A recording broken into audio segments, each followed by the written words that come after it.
শিবির, জামাতের যে সংগঠন, শিবিরকে বিশ্বের ৩ নম্বর সন্ত্রাসী সংগঠন হিসেবে তারা তালিকাভুক্ত করেছে।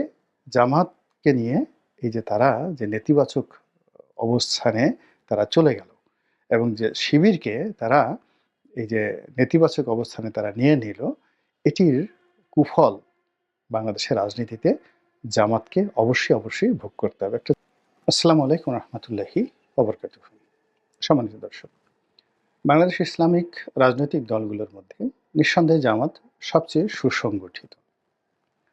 তাদের ছাত্র সংগঠন ইসলামী ছাত্র শিবির বাংলাদেশের যে কোনো ছাত্র সংগঠনের নেতাকর্মীদের যে মান, মানে লেখাপড়ার মান, তারপর তাদের শৃঙ্খলাবোধ, তাদের ভদ্রতা এবং দলের প্রতি আনুগত্য এবং একই সঙ্গে সততা, অন্তত গত ২০ বছর ধরে আপনি যদি হিসাব করেন, তাহলে দৃশ্যত জামাত এবং শিবিরকে আমাদের এই দেশের মাটিতে আপনি স্বাধীনতা যুদ্ধে তাদের কর্মকাণ্ডের জন্য সমালোচনা করতে পারেন।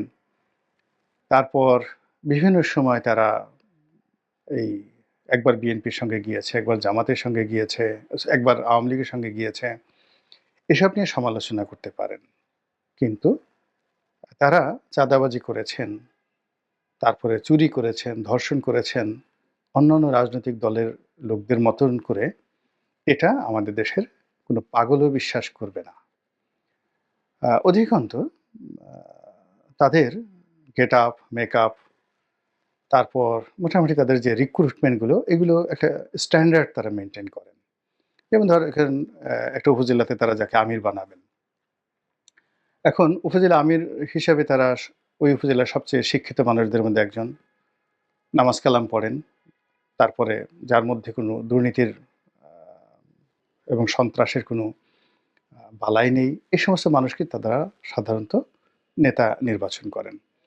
তো সেই দিক থেকে আমাদের দেশে জামাতের রাজনৈতিক যে আইডিওলজি, সে আইডিওলজির দুটো অংশ।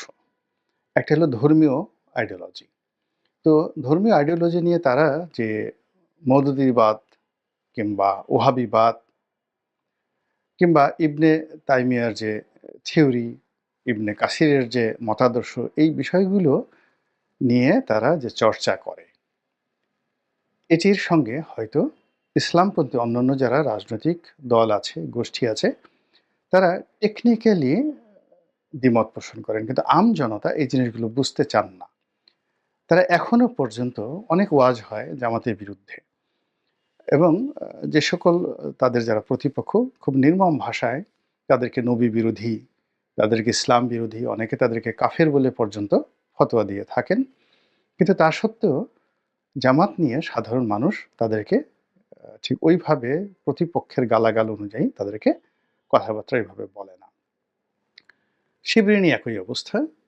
ছাত্রলীগ বা ছাত্রদল, তারা যে যেখানে পারে শিবিরকে সবসময় তারা শাসন করেছে, শোষণ করেছে, নির্যাতন করেছে।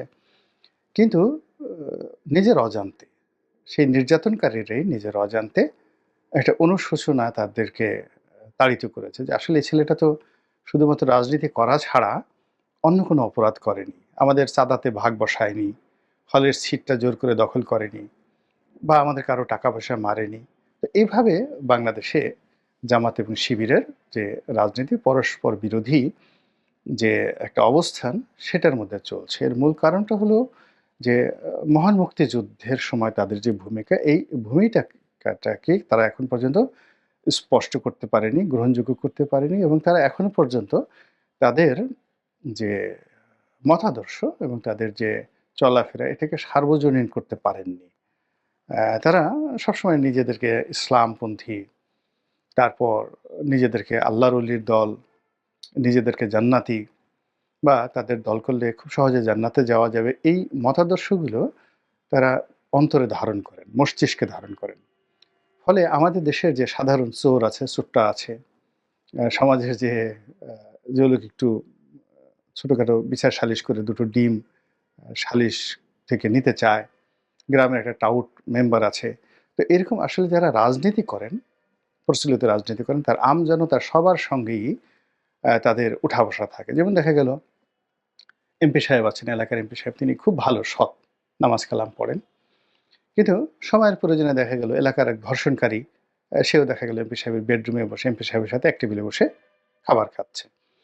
তো এই যে সার্বজনীনতা, এই সার্বজনীনতাটা জামাত এখনো অভ্যস্ত হতে পারেনি এই সার্বজনীনতায়। সে দেখা গেল যে সব জায়গাতে গিয়ে সেই পাইকারি ওয়াজ, নাহমাদুহু ওয়া নাস্তাইনুহু।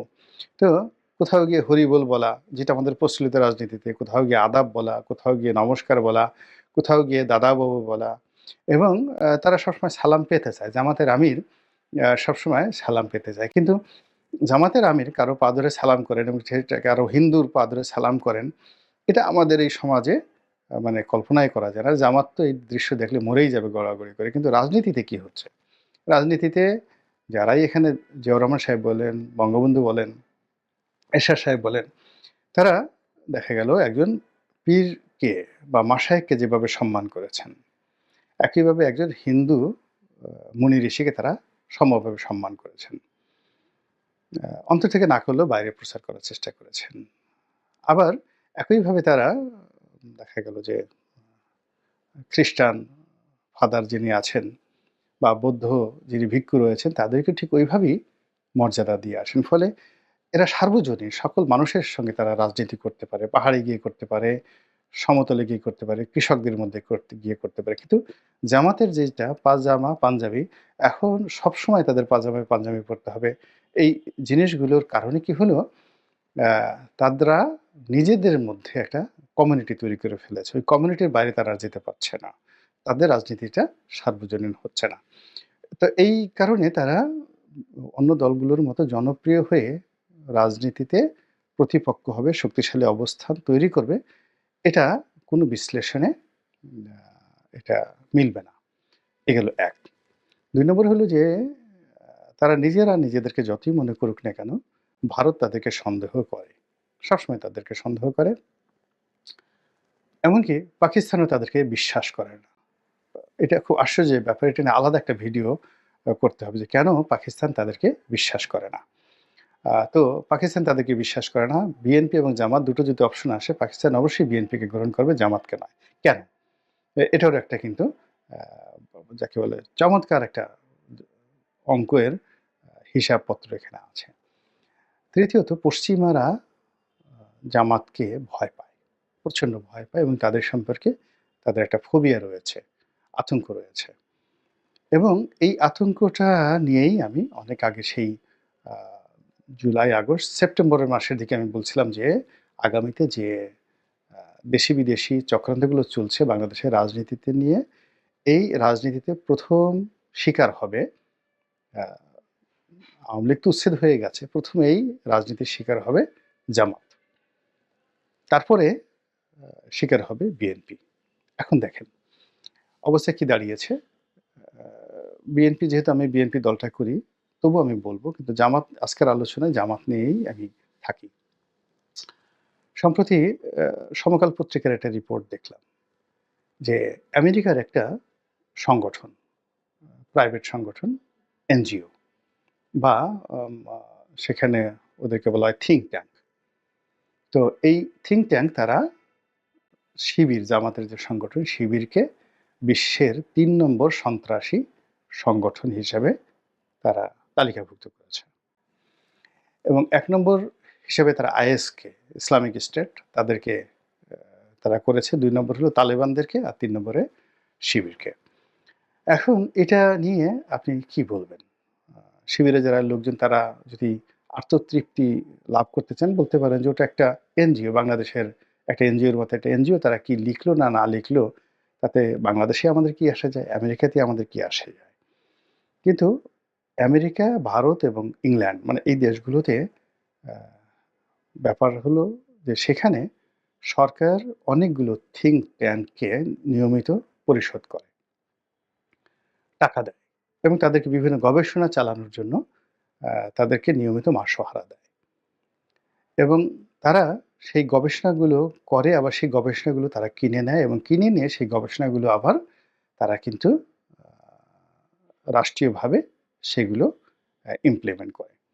যারা মার্কিন নীতি সম্পর্কে জানেন, পড়াশোনা করেন, তারা এই জিনিসগুলো জানেন। আমেরিকাতেও প্রায় সবকিছুই প্রাইভেট। ইভেন হোয়াইট হাউসের যে কর্মকর্তা, এদের ৯০ ভাগই ভাড়া করা, হায়ার করা। আ এবং এদের একটা বিরাট অংশ বাড়িতে বসে কাজ করছে। এদের একটা বিরাট অংশ এমনকি হোয়াইট হাউসের অনেক কর্মকর্তা আছেন যারা ভিনদেশী। অন্য দেশে বসে কম্পিউটারে বসে হোয়াইট হাউসের হয়ে কাজ করছে। খুব অল্প পার্মানেন্ট রিক্রুটমেন্ট সেখানে রয়েছে। তো মিলিটারিতেও একই অবস্থা। সেখানে ভাড়াটিয়ে মিলিটারি পাওয়া যায়, পুলিশ ভাড়াটিয়ে পাওয়া যায়। আ তারপর প্রাইভেট পুলিশ। তো ওদের সিস্টেমটা আপনি না বুঝলে মূলত আপনি ভুল করবেন। তো আমেরিকাদের এই যে যেকোনো বিষয় ধরেন আওয়ামী লীগ, বিএনপি বা জামাত তাদেরকে প্রথমত তারা সরকার সরাসরি কোনো একটা বিষয় এফবিআই বা আ ধরেন সিআইএ বা মার্কিন যে সেনাবাহিনী, তাদের যে গোয়েন্দা ইউনিট আছে, তাদের মাধ্যমে তারা সরাসরি কক্ষণই কোনো কাজ করে না। তারা প্রথমত এই যে বিভিন্ন তাদের যে রাষ্ট্রীয় মদতপুষ্ট যে এনজিওগুলো রয়েছে, যে প্রাইভেট প্রতিষ্ঠানগুলো রয়েছে, যে এক্সপার্ট সার্ভে কোম্পানিগুলো রয়েছে, তারপরে বিভিন্ন লবিং ফার্মগুলো রয়েছে, তাদের কাছ থেকে তারা তথ্য এবং ডাটা গ্রহণ করে। এরপরে এই তথ্য ডাটা গ্রহণ করার জন্য আবার তারা বিভিন্ন সামাজিক মাধ্যম, সোশ্যাল মাধ্যমকে তারা ভীষণ রকম মানে প্রিভিলেজ দেয়। এই যে আমরা YouTube করি, Facebook করি, আপনারা যতই এটা নিয়ে হাসাহাসি করেন না কেন, মার্কিন প্রশাসনের কাছে একজন ইউটিউবারের কিন্তু যথেষ্ট গুরুত্ব রয়েছে। আপনারা দেখেছেন যে সেখানে আ কনক সরোয়ার, আমরা বাংলাদেশে থেকে যে সাংবাদিক, সেই কনক সরোয়ারের সঙ্গে মার্কিন পররাষ্ট্রমন্ত্রী মিস্টার ব্লিংকেন সরাসরি তার সঙ্গে বৈঠক করে তার পরিবারের খোঁজখবর নিয়েছেন এবং কনক সরোয়ারের বোনকে যে গ্রেপ্তার করা হয়েছে, তার পরিবারের উপরে শেখ হাসিনা সরকার যে জুলুম অত্যাচার করেছে, এই বিষয়ে আ মার্কিন সরকারের পক্ষ থেকে সরাসরি চাপ প্রয়োগ করা হয়েছে। এটা হলো একজন ইউটিউবারের আ গুরুত্ব পশ্চিমা দুনিয়াতে। তো কাজেই এই যে আমরা যা কিছু বলি এখানে, এই সবকিছুই কিন্তু সেগুলো কাউন্ট হচ্ছে। তো সেই দিক থেকে কি হলো, পশ্চিমারা আমরা যেমন এখন আপনাকে যদি জিজ্ঞাসা করা হয়, আপনি বলেন তো সেমিটিক জাতিগোষ্ঠীটা কিভাবে তৈরি হলো? বা uh anti semitic ism and pan Arabic uh মানে যাকে বলা হয় Christian culture, art and culture বলতে আপনি কি বুঝেন? What is the choreography of যাকে বলা হয় মুর ডাইনেস্টি? টেকনিক্যাল। আ আপনি বলবেন যে এটা কি ধরনের কথা? কিন্তু এই জিনিসগুলো যারা সংশ্লিষ্ট বিষয় যারা রয়েছে, আপনি আরবিকে জিজ্ঞাসা করেন ১ মিনিটের মধ্যে তারা এই বিষয়গুলো বলে দিতে পারে। এমনকি যারা লেখাপড়া কম জানে তারাও কিন্তু এই বিষয়গুলো বলতে পারে। তো আমেরিকান সোসাইটির অনেক বিষয় আমরা যেমন জানি না। আপনি আমাদের দেশে যেমন রেড ইন্ডিয়ান সম্পর্কে আমরা কিছুই জানি না। কিন্তু আমেরিকার যারা লোকজন রয়েছে তারা কিন্তু এই বিষয়গুলো জানে। ইউকে যদি যান, ইউরোপে যদি যান, ইউরোপিয়ান কৃষি অ্যান্ড ফার্মার এই দুটো শব্দ সেখানে কতটা সম্মানিত। গ্রাম থেকে একজন কৃষক যদি কোনো ব্যাংকে যায়, ব্যাংকে দৌড়াদৌড়ি শুরু হয়ে যায় তাকে সম্মান জানানোর জন্য। কিন্তু আমাদের দেশে তো আমরা তাকে ফার্মার মনে করি। তো এরকম আ বাংলাদেশে যে ইসলাম বা সারা দুনিয়াতে যে ইসলাম, এই ইসলামের যে মাধুর্য, সৌন্দর্য, এটা পশ্চিমাদেরকে আমরা কেন অনেক বড়, বড় মানুষ এখনো বুঝাতে পারেনি। এমনকি তুরস্কও বুঝাতে পারেনি। তো তুরস্ক বুঝাতে না পারার কারণে দেখুন তুরস্কর সাথে ন্যাটোর সম্পর্ক, তুরস্কের সঙ্গে আমেরিকার সম্পর্ক, তার যে বসফরাস প্রণালী এত কিছু থাকা সত্ত্বেও কিন্তু এখনো তুরস্ককে তারা ভয় পায়। আমেরিকা ভয় পায়। তো সেই কারণে কি হচ্ছে যে ইসলাম ফোবিয়াটা কেন তাদের এটার একটা ইতিহাস জানতে হবে। তো সেই দিক থেকে দাড়ি দেখলে, টুপি দেখলে তারা এই তাদেরকে ইসলামিস্ট, জঙ্গি তারা মনে করে এবং এটা বিশেষ করে আ সেই আব্বাসীয় জামানা থেকেই পশ্চিমাদের এই ভয়টা সম্রাট যখন শার্লেমেন ছিলেন, ফ্রান্সের সম্রাট শার্লেমেন তখন থেকে ইউরোপে এই ভয়টা প্রচণ্ডভাবে কাজ করছে। আর ইরানের যে ভয়, ইউরোপের মধ্যে ইরানের ভয়, পার্সিয়ান ডাইনেস্টি সম্পর্কে ভয় প্রায় ৫,০০০ বছরের পুরনো ভয়। এই ভয় রক্তে মাংসের মধ্যে মিশে গেছে। তাই আমেরিকানদের মধ্যেও ইসলাম ফোবিয়াটা রক্তে মাংসে মিশে গেছে। এগুলো একটা। তো এই কারণে জামাতকে তারা যতই লবি লাগাক, যতই তারা দোয়া দরুদ পড়ুক, তসবিহ তাহলিল করুক, তাদেরকে কিন্তু তারা ভয় পায়। দ্বিতীয়ত সাম্প্রতিক সময়ে বাংলাদেশে যা কিছু ঘটছে, সেই সব ইসলামিক দলগুলো ঐক্যবদ্ধ হয়ে বা আলাদা, আলাদা হয়ে যে যার মতো করে দেশে একটা ইসলামিক রাষ্ট্র, একটা খিলাফত রাষ্ট্র তৈরি করার যে তৎপরতা দেখাচ্ছে, এই বিষয়গুলো পশ্চিমা দুনিয়াকে ভীষণ রকম একটা ব্যাড মেসেজ দিয়েছে। এবং এখানে যা কিছু হচ্ছে এর কোনটির সঙ্গে হয়তো জামাত জড়িত নয়। কিন্তু বা অল্প কিছুর সঙ্গে জামাত জড়িত।